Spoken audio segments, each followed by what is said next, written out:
D'abord, je dirais que effectivement, le parcours client de demain, c'est plus du tout celui d'hier. Et je pense qu'effectivement, cette crise nous l'a vraiment révélé et a accéléré ce besoin, on va dire, d'expérience client et de parcours adhérent. Alors nous, à la M-Jeune, on a des adhérents qui étaient encore très, très attachés en fait, à leur agence. Et aujourd'hui, effectivement, on a une baisse, comme je pense la plupart d'entre nous, de 40% de nos visites dans les agences.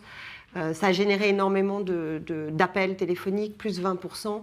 Et on a eu une augmentation du trafic en fait, sur les espaces adhérents de 10 à 15%, allant jusqu'à des pics jusqu'à 30%. Donc en fait, on se rend compte que déjà, ça a complètement modifié la vision et le comportement de nos adhérents. Et on est tout à fait... on sait que ces comportements vont complètement perdurer.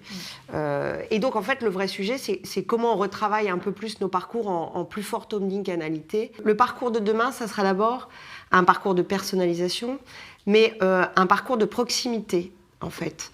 Je pense qu'il faut surtout éviter que finalement le digital enlève cette proximité et finalement déshumanise la relation.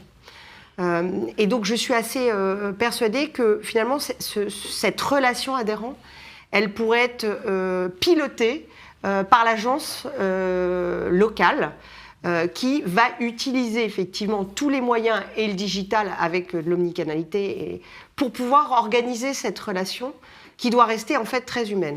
Il va être vraiment en fait sur une relation complètement proactive où il faut qu'on arrive à anticiper le plus possible les besoins de nos adhérents pour les emmener dans des parcours et une expérience adhérent voilà, de forte qualité. Et c'est vrai qu'on va suivre l'expérience adhérent, nous on suit les taux de satisfaction extrêmement forts.